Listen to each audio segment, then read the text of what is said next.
નમસ્કાર મિત્રો, હું લીના કિનારીવાળા આપની સમક્ષ રજૂ કરું છું જીવન દર્પણ વાર્તા સંગ્રહમાં પ્રસિદ્ધ વાર્તા નંબર 7, સાચું કન્યાદાન.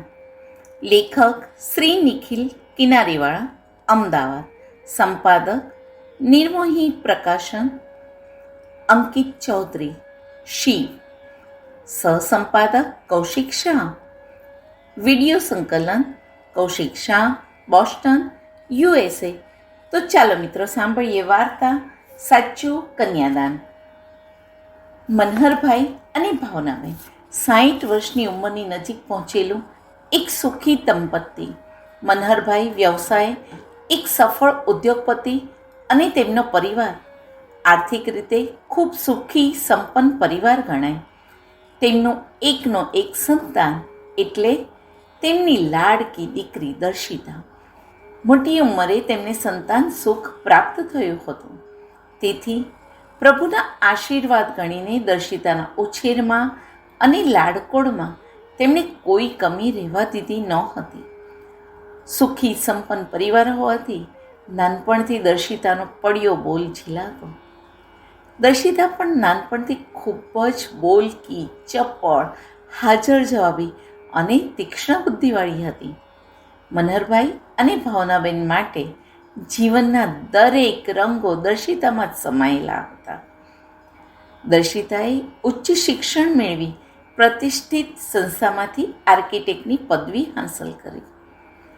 મનહરભાઈના અંગત મિત્ર જવાહરભાઈ, જેમની પોતાની વર્ષો જૂની પ્રતિષ્ઠિત આર્કિટેક્ટ ફર્મ હતી, જેમાં દર્શિતા જોડાઈ ગઈ. પોતાની મહેનત અને આવડતને કારણે તે ઝડપથી તેના ક્ષેત્રમાં આગળ વધવા લાગી. દર્શિતા સ્વભાવે વિચારશીલ પરંતુ જિદ્દી અને સ્વતંત્ર સ્વભાવની હતી. મનહરભાઈ ઘણી વખત દર્શિતાને સમજાવતા પણ ખરા કે જીવનમાં ઘણી પરિસ્થિતિ એવી હોય છે કે તેમાં તમારી જીદ તમારા વર્તન અને નિર્ણયની ખોટી દિશા તરફ લઈ જતા હોય છે. માટે હવે મોટી થયા બાદ તેણે તેના સ્વભાવને શાંત અને ઠરેલ બનાવવો જોઈએ. પરંતુ દર્શિતા પોતાના સ્વભાવથી મજબૂર હતી. મનહરભાઈ અને ભાવનાબેન હવે તેમની દીકરી માટે યોગ્ય પાત્ર શોધવા લાગ્યા. જો કે દર્શિતાને આ બાબતની જરા પણ ઉતાવળ નહોતી. તેની માટે તેની કારકિર્દી મહત્વની બનતી જતી હતી. દર્શિતાએ પણ આ બાબતે આગળ વધવા મંજૂરી આપી. સમાજમાં મનહરભાઈ અને ભાવનાબેનની ઊંચી પ્રતિષ્ઠાને કારણે દર્શિતા માટે એકથી એક ચઢિયાતા સંબંધો આવવા લાગ્યા. વળી દર્શિતા પોતે પણ દેખાવડી, સંસ્કારી અને કારકિર્દીના એવા મુકામ પર હતી કે કોઈ પણ ફૂટડો યુવાન તેને પોતાની જીવનસંગીની બનાવવા ઈચ્છુક રહે. અંતે દર્શિતાને જોઈતો હતો તેવો જ સુંદર, સંસ્કારી, વાચાળ, શિક્ષિત અને આર્થિક તથા વ્યાવસાયિક રીતે સ્વતંત્ર તેવો તેમની જ જ્ઞાતિના પ્રતિષ્ઠિત કુટુંબનો પુત્ર મૃગેશ પસંદ આવી ગયો. જો કે પહેલી જ મુલાકાતમાં દર્શિતાએ મૃગેશ સમક્ષ પોતાની શરતો મૂકી દીધી હતી કે લગ્ન બાદ તે તેની કારકિર્દી પર પૂર્ણવિરામ નહીં મૂકે. બીજું કે આગળની જિંદગીમાં દર્શિતા પોતાના માતા પિતાને ક્યારેય એકલા નહીં છોડે અને હંમેશા તેમની કાળજી લેતી રહેશે. તે અંગે હંમેશા મૃગેશનો તેની સાથ સહકાર જોઈશે.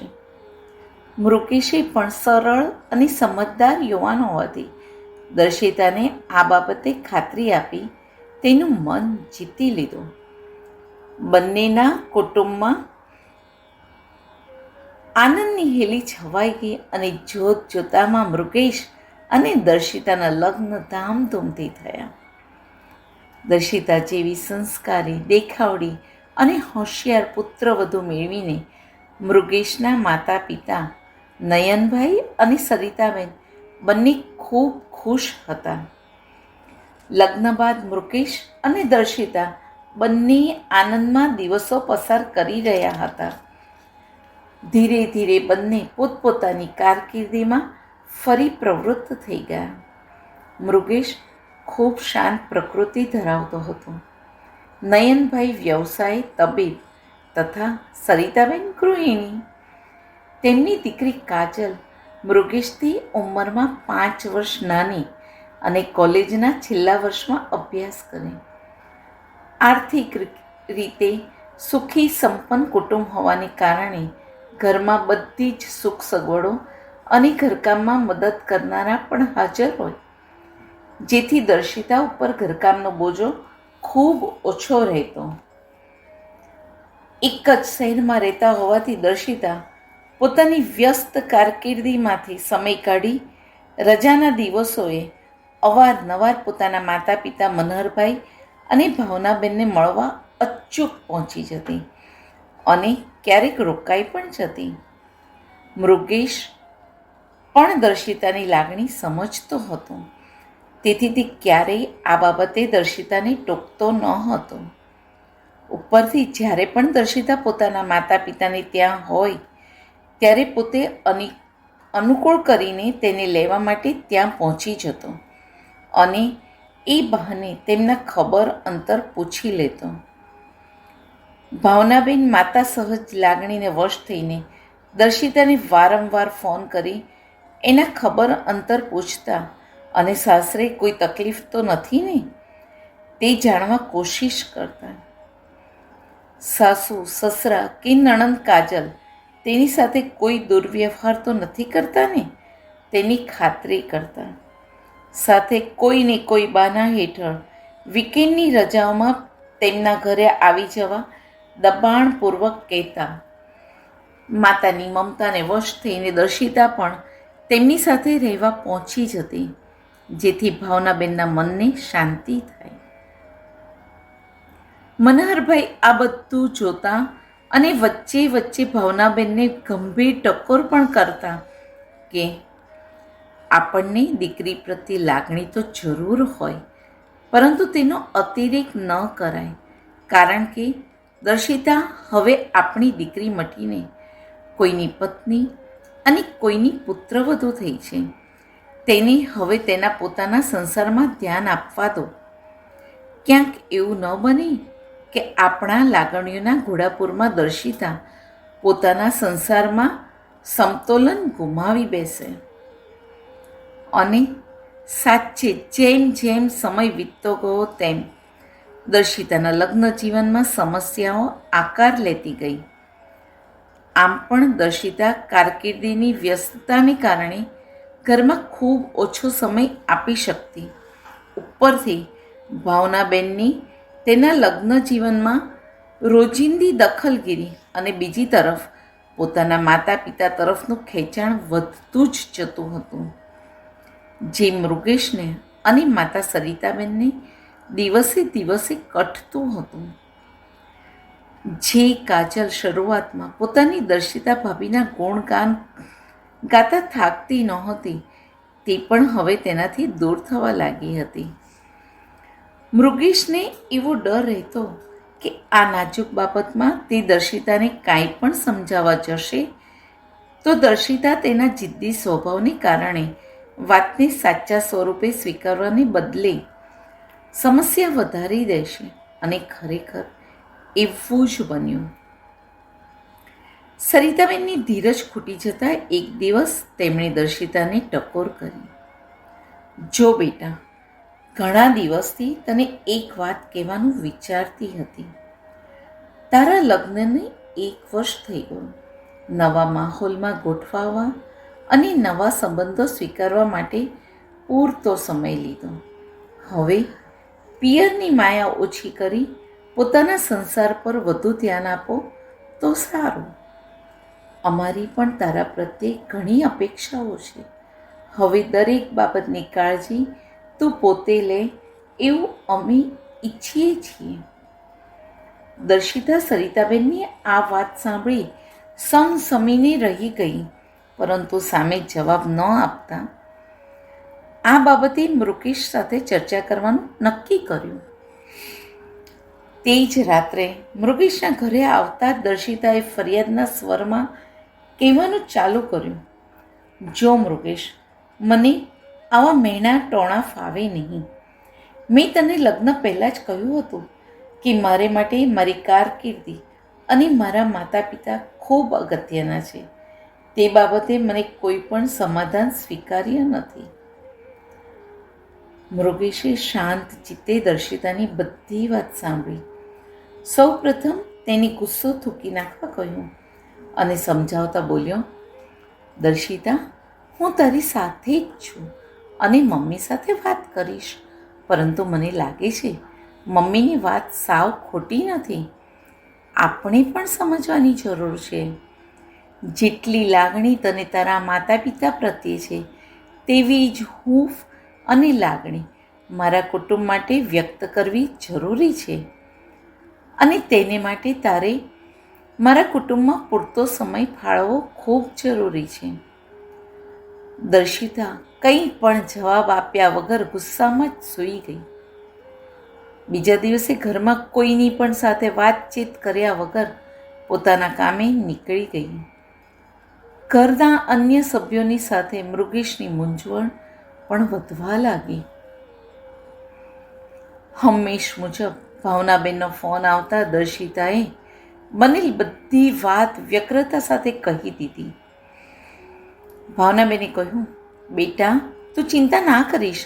જ્યાં સુધી મૃગેશ તારી સાથે છે ત્યાં સુધી તારે તારા સાસુની કે નણંદની બાબત ગંભીરતાથી લેવાની જરૂર નથી. સાંજે તું ઓફિસેથી સીધી આપણા ઘરે આવજે. શાંતિથી વાત કરશું અને જરૂર લાગે મૃગેશને પણ બોલાવી લઈશું. સાંજે મનહરભાઈ ઘરે આવ્યા ત્યારે દર્શિતા ઘરે આવેલી હતી અને ભાવનાબેન સાથે પોતાના ઘરની સમસ્યાની ચર્ચા કરી રહી હતી. ભાવનાબેન દર્શિતાના ટૂંકી દ્રષ્ટિવાળા વિચારોમાં સૂર પુરાવતા હતા. તને તારા માતા પિતાને ઘરે આવતી રોકવાવાળા તેઓ કોણ? તેમ કહીને આગમાં ઘી હોમી રહ્યા હતા. મનહરભાઈએ પરિસ્થિતિનો ક્યાસ કાઢી લીધો. દર્શિતાને શાંત સ્વરે કહ્યું, આપણે સૌ પહેલાં જમી લઈએ, ત્યારબાદ બેસીને વાત કરીએ. જમી લીધા બાદ મનહરભાઈએ સૌ પ્રથમ દર્શિતાને મૃગેશને ફોન કરી જણાવવા માટે કહ્યું કે તે અહીં આવી છે અને ઘરે આવતા રાત્રે મોડું થશે, માટે ચિંતા ના કરે. દર્શિતા મનહરભાઈની વાત સહેલાઈથી અવગણી શકતી નહીં. તેથી કમને પણ મૃગેશને ફોન કરી સંદેશો આપી દીધો. હવે મનહરભાઈએ વાતનો દોર હાથમાં લેતા કહ્યું, જો બેટા દર્શિતા, સૌ પહેલાં શું બન્યું તે હું તારી પાસે જાણવા માંગુ છું. કોનો વાંક છે તે આપણે પછી નક્કી કરીશું. દર્શિતાએ વિગતવાર બનેલી બધી વાત કરી અને પોતાનો ગુસ્સો વ્યક્ત કર્યો. ભાવનાબેન વાતમાં વચ્ચે વચ્ચે દર્શિતાના પક્ષમાં બોલવા જતા હતા, પરંતુ મનહરભાઈએ તેમને અટકાવી દીધા. હવે મનહરભાઈ બોલ્યા, આજે સવારે જ મૃગેશનો મારી ઉપર ફોન આવ્યો હતો અને મને મળવા મારી ઓફિસે પણ આવ્યો હતો, એટલે આ બાબતની મને પૂરી જાણ હતી. મેં મૃગેશને પણ સાંભળ્યો અને દર્શિતાને પણ સાંભળી. મને આશ્ચર્ય એ થાય છે કે તમારા બંનેના વિચારોમાં આટલું સામ્ય હોવા છતાં સમસ્યા કેમ ઉપસ્થિત થાય છે. મૃગેશ અને દર્શિતા એકબીજાને ખૂબ પ્રેમ કરે છે. બેમાંથી કોઈ પણ એકબીજાને તકલીફમાં જોઈ શકતું નથી. જેમ દર્શિતા તેના માતા પિતાને ખૂબ પ્રેમ કરે છે અને તેમના માટે અપાર લાગણી ધરાવે છે, તેમ મૃગેશ માટે તેના માતા પિતા વિશે આ બાબત એટલી જ સાચી છે. દર્શિતાની કારકિર્દીમાં મૃગેશ તેનાથી શક્ય તેટલો સહયોગ આપવાની આજે પણ ઈચ્છા દર્શાવે છે. આ દરેક બાબતે મૃગેશ દર્શિતાની હંમેશા પડખે ઊભા રહેવા તૈયાર છે. મારી દૃષ્ટિએ તમારા લગ્ન જીવનમાં કોઈ મોટી સમસ્યા છે જ નહીં. ફક્ત સમયાંતરે ઉપસ્થિત થતી નાની નાની સમસ્યાનો હલ તમારી આંતરિક સમજદારીથી જ કાઢવો રહ્યો. મનહરભાઈએ વાત આગળ ધપાવતા કહ્યું, મારે આજે આ મુદ્દે 2 મહત્વની વાત કરવાની છે. પહેલી વાત હું દર્શિતાને ઉદ્દેશીને કહું છું. જો બેટા દર્શિતા, આ ઘર લગ્ન પહેલાં પણ જેટલું તારું હતું, આજે પણ એટલું જ તારું છે. હું જાણું છું કે તને અમારા બંનેની ખૂબ ચિંતા છે અને અતિશય લાગણી છે, પરંતુ હવે તું તારો સંસાર લઈને બેઠી છે, માટે અમારે માટેની લાગણીનો અતિરેક હવે તને નુકસાન પહોંચાડી રહ્યો છે. લગ્ન પછી એ ખૂબ જરૂરી બની જાય છે કે તારું ધ્યાન તારા કુટુંબમાં કેન્દ્રિત થવું જોઈએ અને તેમનો પ્રેમ જીતવો જોઈએ. લગ્ન પછી દરેક દીકરીઓએ પોતાની જીવન નૌકાના સળની દિશા પોતાના સસુરાલની અથવા પોતાના કુટુંબની દિશામાં ફેરવવી જ પડે છે. ત્યારે જ તેની જીવન નૌકા નિર્ધારિત સ્થાને પહોંચે છે. જો તેમાં ભૂલ પડે તો તે રસ્તો ભટકી મધદરિયે ગોથા ખાય છે. માટે અમારા માટે લાગણીઓ તું યથાવત રાખીને તારા પોતાના કુટુંબને હવે પ્રેમથી અપનાવ. અમને જ્યારે તારી જરૂર હશે ત્યારે એક સાથ પાડીશું અને તું હાજર થઈ જશે. વળી મૃગેશ એ અમારા છોકરાથી કમ નથી. તમે બંને ભેગા થઈ જરૂર પડે અમારી પૂરતી કાળજી લેશો એની અમને ખાતરી છે. મને લાગે છે કે મેં આટલામાં ઘણું બધું કહી દીધું અને તું તો કેટલી હોશિયાર અને સમજદાર છે. તો તારી જીવન નૌકાનો સઢ તારે કઈ તરફ ફેરવો છે તે તારે જ નક્કી કરવાનું છે. અને બીજી મહત્વની બાબત મારે પત્ની ભાવનાને કહેવાની છે. દીકરીના લગ્ન પ્રસંગે જ્યારે આપણે કન્યાદાન આપીએ છીએ ત્યારે સાચા અર્થમાં કન્યાનું દાન કરીએ છીએ. કન્યાના ઉછેર સુધીની જવાબદારી આપણી હતી, જે આપણે સારી રીતે પૂર્ણ કરી. લગ્ન પછી આપણી દીકરી કોઈ બીજાનું ઘર ઉજાડવા જઈ રહી છે ત્યારે તેને આપણા સર્વ બંધનોમાંથી મુક્ત કરી ઉડાન ભરવા દેવી જોઈએ. નહીં કે તેના પગે દોરી બાંધી રાખીને પછી તેના મુક્ત ઉડાનની અપેક્ષા રાખવી જોઈએ. દીકરીના લગ્ન બાદ માતા પિતાએ સઘળી મમતાના ઘોડાપૂરને અંકુશમાં રાખી દીકરીના અંગત જીવનમાં નિરર્થક દખલગીરી બંધ કરી દેવી જોઈએ, જેથી દીકરીએ અને તેના માતા પિતાએ કોઈ ગંભીર પરિણામો ભોગવવા ન પડે. હું ઈચ્છું છું કે આ વાત ભાવના એક જવાબદાર માતા તરીકે બરાબર સમજી લે અને ગળે ઉતારી લે, જેથી આજ જેવી સમસ્યાઓ ભવિષ્યમાં ઉત્પન્ન જ ન થાય. દર્શિતાની આંખોમાં હર્ષના આંસુ આવી ગયા હતા. મનહરભાઈની હેતભરી સમજાવટથી દર્શિતાની આંખો ખુલી ગઈ અને તેની ભૂલ સમજાઈ ગઈ. દર્શિતા મનહરભાઈને વળગીને તેમના ખભે માથું મૂકી ખૂબ રડી. મનહરભાઈ તેના માથે વહાલથી હાથ ફેરવી રહ્યા અને કહ્યું, બેટા, તું તો અમારું ગર્વ છે. જા, તું તારા કુટુંબની તારી સંસ્કાર સુગંધથી મહેકાવ. ભાવનાબેન મૌન થઈ માનભરી નજરે વાતમાં મુખ સંમતિ સાથે મનહરભાઈ સામે જોઈ રહ્યા. આજે દર્શિતાને લઈ મનહરભાઈ અને ભાવનાબેન બંને સાચા અર્થમાં નિશ્ચિત થઈ ગયા. દર્શિતાએ તુરંત મૃગેશને ફોન કરી કહ્યું, તું મને લેવા નહીં આવે? મારે મારા ઘરે આવવું છે. મૃગેશ મારતી ગાડીએ દર્શિતાને લેવા આવી ગયો. મનહરભાઈ અને ભાવનાબેનનો આભાર માનીને મૃગેશ દર્શિતાને લઈને ગાડીમાં બેઠો અને તેનો હાથમાં લઈને ચૂમી લીધો અને આંખમાં આંખ પરોવી કહ્યું, જો દર્શિતા, આ વખતે તો હું તને માફ કરી દઉં છું, પરંતુ હવે પછી જો આ રીતે મારાથી રિસાઈને તું જતી રહીશ હું તને ક્યારેય માફ નહીં કરું. અને બંને ખડખડાટ હસી પડ્યા. મનહરભાઈ હવે ચિંતામુક્ત થઈને એક રવિવારની સાંજે ઘરના બગીચામાં હળવું સંગીત સાંભળતા પોતાની આરામ ખુરશીની બેઠકમાં બેઠા હતા. પત્ની ભાવનાબેનને ધીરેથી અવાજ આપીને કહ્યું, સાંભળો છો? સરસ મજાની મસાલાવાળી ચા બનાવો ને. કેવું ખુશનુમા વાતાવરણ છે. આપણે સાથે બેસીને ચા પીએ.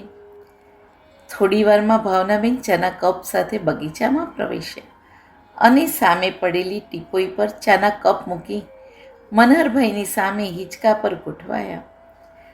મનહરભાઈ સંગીતને અટકાવી હાથમાં ચાનો કપ લઈને ચૂસકી લેતા લેતા દીકરી દર્શિતાને લઈને તાજેતરમાં થોડા મહિના પહેલાં અનુભવેલી સમસ્યાઓના સુખદ ઉકેલના સંદર્ભમાં ભાવનાબેનની આંખોમાં સંતોષભર્યા ભાવે નિહાળી રહ્યા. મનહરભાઈ બોલ્યા, ભાવના, જો તો ખરી, તારી દીકરીએ તેના ઘરના સૌનું દિલ જીતવાનું શરૂ પણ કરી દીધું. મૃગેશનો ફોન હતો કે? દર્શિતાએ ઘરના દરેક સભ્યોને મનાવી લઈને આજ વીકેન્ડમાં કુંભલગઢની ફેમિલી ટ્રીપ પ્લાન કરી દીધી છે. પપ્પા, મમ્મી અને કાજલ માટે તેણે મૃગેશ અને કાજલની સાથે જઈને તેમની પસંદગીના કપડાં પણ ખરીદ કર્યા. સાંજની રસોઈની જવાબદારી પણ સ્વેચ્છાએ તેણે ઉપાડી લીધી છે. કાજલની આગળ ઉપરની કારકિર્દી વિશે પણ તે ઊંડો રસ લઈને તેને માર્ગદર્શન આપે છે. સવારે નાસ્તાના ટેબલ ઉપર દરેકની પસંદગીનો સ્વાસ્થ્યવર્ધક નાસ્તો તૈયાર કરાવવાનું ધ્યાન તે જ રાખે છે. નયનભાઈ અને સરિતાબેન તો દર્શિતાથી એટલા બધા ખુશ છે કે મૃગેશને કહીને દર્શિતા માટે એક નવી કાર પણ બુક કરાવી રહ્યા છે, જેથી ઓફિસે જવા આવવામાં તેને સરળતા રહે અને સમય પણ બચે. હવે સાચે તે તેના પોતાના કુટુંબમાં સમાઈ ગઈ. ભાવનાબેનની આંખોમાં જળજળે આવી ગયા અને બોલ્યા, ચાલો હવે ચા પી લો, પછી જમવાનું છે. અને હા, દર્શિતા એ માત્ર તમારી દીકરી નથી, મારી પણ છે. અને એક આછા સ્મિત સાથે મનહરભાઈ ઊભા થઈને ભાવનાબેનની બાજુમાં હિંચકા પર બેસી ગયા. બંને પોતાના સંતાનના સુખી સંસારની કામના સાથે ભગવાનનો આભાર માની રહ્યા. અસ્તુ. લેખક શ્રી નિખિલ કિનારીવાળા, અમદાવાદ.